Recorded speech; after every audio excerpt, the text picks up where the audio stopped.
When I got home that night as my wife served dinner, I held her hand and said, "I've got something to tell you." She sat down and ate quietly. Again I observed the hurt in her eyes. Suddenly I didn't know how to open my mouth. But I had to let her know what I was thinking. I want a divorce. I raised the topic calmly. She didn't seem to be annoyed by my words. Instead, she asked me softly, "Why?" I avoided her question. This made her angry. She threw away the chopsticks and shouted at me, "You are not a man." That night, we didn't talk to each other. She was weeping. I knew she wanted to find out what had happened to our marriage. But I could hardly give her a satisfactory answer. She had lost my heart to Jane. I didn't love her anymore. I just pitied her. With a deep sense of guilt, I drafted a divorce agreement which stated that she could own our house, our car, and 30% stake in my company. She glanced at it and then tore it into pieces. The woman who had spent 10 years of her life with me had become a stranger. I felt sorry for her wasted time, resources and energy, but I could not take back what I had said, for I loved Jane so dearly. Finally, she cried loudly in front of me, which was what I had expected to see. To me, her cry was actually a kind of release. The idea of divorce, which had obsessed me for several weeks, seemed to be firmer and clearer now. The next day, I came back home very late and found her writing something at the table. I didn't have supper but went straight to sleep and fell asleep very fast because I was tired after an eventful day with Jane. When I woke up, she was still there at the table writing. I just did not care, so I turned over and was asleep again. In the morning she presented her divorce conditions. She didn't want anything from me but needed a month's notice before the divorce. She requested that in that 1 month, we both try to live as normal a life as possible. Her reason for these conditions was simple. Our son had his exams in a month's time and she didn't want to disrupt him with our broken marriage. This was agreeable to me. But she had something more. She asked me to recall how I had carried her into our bridal room on our wedding day. She requested that every day for the month's duration I carry her out of our bedroom to the front door every morning. I thought she was going crazy. Just to make our last days together bearable, I accepted her odd request. I told Jane about my wife's divorce conditions. She laughed loudly and thought it was absurd. No matter what tricks she applies, she has to face the divorce, she said scornfully. My wife and I hadn't had any body contact since my divorce intention was explicitly expressed. So when I carried her out on the first day, we both appeared clumsy. Our son clapped behind us. "Daddy is holding Mommy in his arms." His words brought me a sense of pain. From the bedroom to the sitting room, then to the door, I walked over 10 meters with her in my arms. She closed her eyes and said softly, "Don't tell our son about the divorce."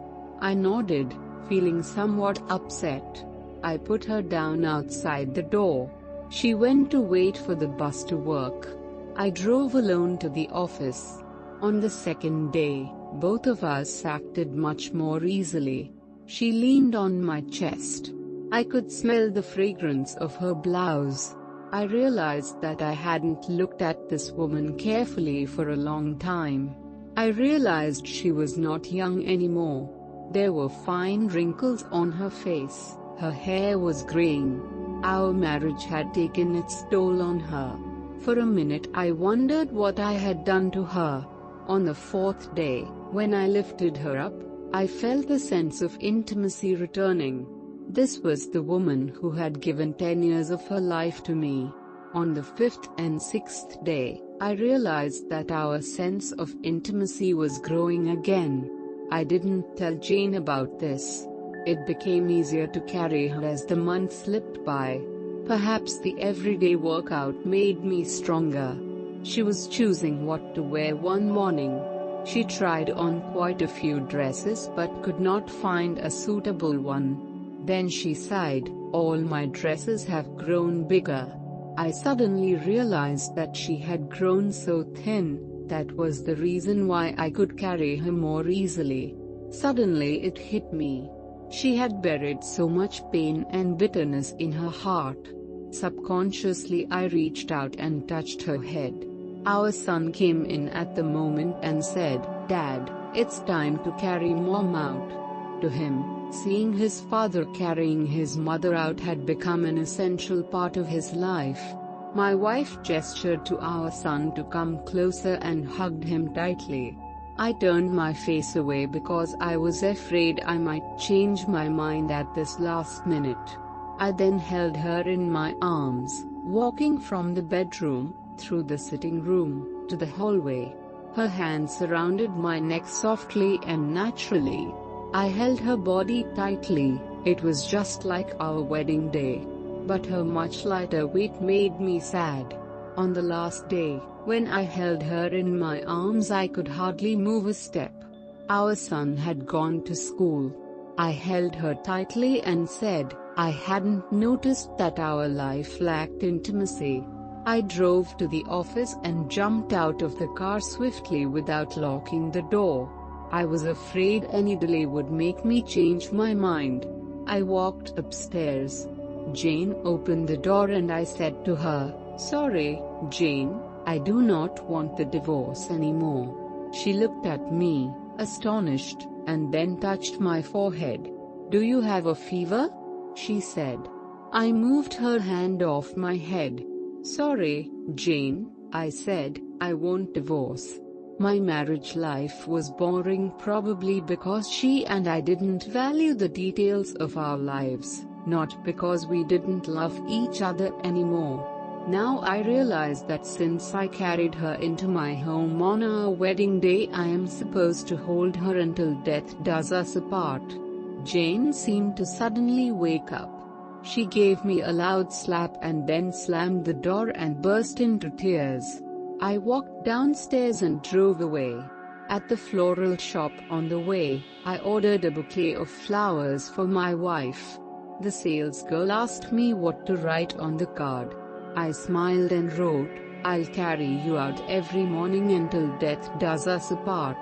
That evening I arrived home, flowers in my hands, a smile on my face. I ran upstairs, only to find my wife in the bed, dead.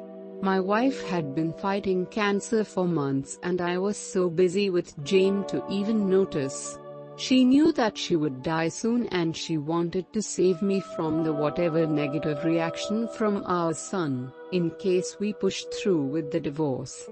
At least, in the eyes of our son, I'm a loving husband. Moral: the small details of your lives are what really matter in a relationship. It is not the mansion, the car, property, the money in the bank. These create an environment conducive for happiness but cannot give happiness in themselves. So find time to be your spouse's friend and do those little things for each other that build intimacy. And have a real happy marriage. Thank you for watching. Please subscribe our channel for more videos.